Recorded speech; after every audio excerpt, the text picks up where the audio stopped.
قرآن مجید میں اللہ نے بہت سے نبیوں کا تذکرہ فرمایا ہے۔ وَاذْكُرْ فِي الْكِتَابِ إِبْرَاهِيمَ، اے نبی صلی اللہ علیہ وسلم کتاب میں ابراہیم علیہ السلام کا تذکرہ کیجئے، ان کا ذکر کیجئے۔ فرمایا گیا وَاذْكُرْ فِي الْكِتَابِ إِسْمَاعِيلَ، کتاب میں حضرت اسماعیل کا تذکرہ کیجئے۔ بہت سے نبیوں کے تذکرے، ان تذکروں سے کیا نفع ہوتا ہے آج سمجھیے بات کو۔ علماء کا جس طرح دیکھنا عبادت ہے، ان کی باتیں سننا عبادت ہے، ان کی باتوں پر چلنا یہ باعث سعادت ہے۔ انسان بڑا خوش نصیب ہو جاتا ہے دنیا میں بھی اور آخرت میں بھی۔ تو جب علماء کا دیکھنا عبادت، جو علماء بڑے درجے کے ہیں، جو اللہ والے ہیں، اولیاء ہیں، تو ان کا دیکھنا کس قدر بڑی عبادت ہوگی، ان سے ملنا کتنی اونچی عبادت ہوگی، ان کا ذکر اور ان کا تذکرہ کرنا کتنا بڑا کار خیر ہوگا۔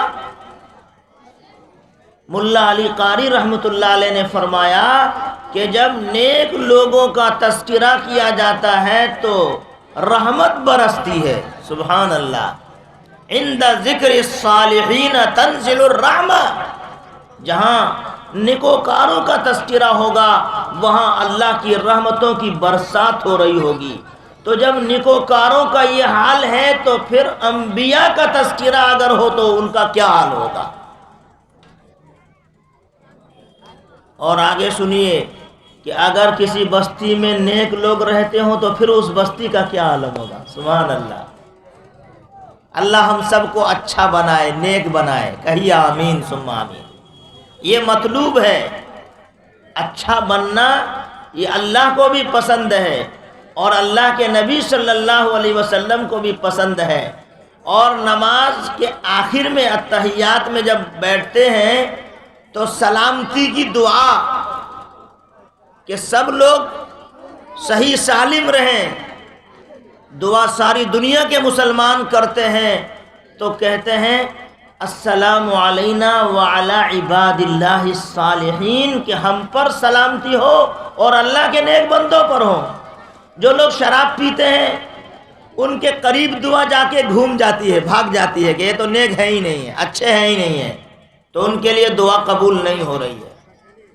جو لوگ کسی کا مال ہڑپ کرتے ہیں، سود پیاز لیتے ہیں، ایک دوسروں پر ظلم کرتے ہیں، تو ایسے لوگوں کے لیے دنیا بھر میں جو دعائیں ہو رہی ہیں وہ دعا ان لوگوں کے لیے قبول نہیں ہو رہی ہے۔ کتنے محروم ہیں وہ، بتائیے، کتنی بڑی محرومی کی بات ہے کہ ساری دنیا کے مسلمان نماز پڑھ کر کے نماز کے آخر میں دعا مانگ رہے ہیں اور یہ بندہ خوش نصیب تو کیا ہوتا، اتنا بڑا بد نصیب ہے کہ دعا اس کے قریب سے گھوم کر چلی جاتی ہے۔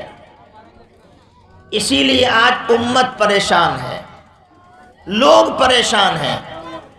آج اس جلسے سے یہ بات آپ لے کر اٹھی ہے کہ لوگ اس لیے پریشان ہیں کہ دعا نہیں مل رہی ہے ان کو۔ ہاں، وہ دعا نہیں لے رہے ہیں، اپنے عمل کی وجہ سے اپنے کو اتنا انہوں نے گندا کر لیا، برا بنا لیا کہ جس کی وجہ سے وہ اندر اندر پریشان ہیں۔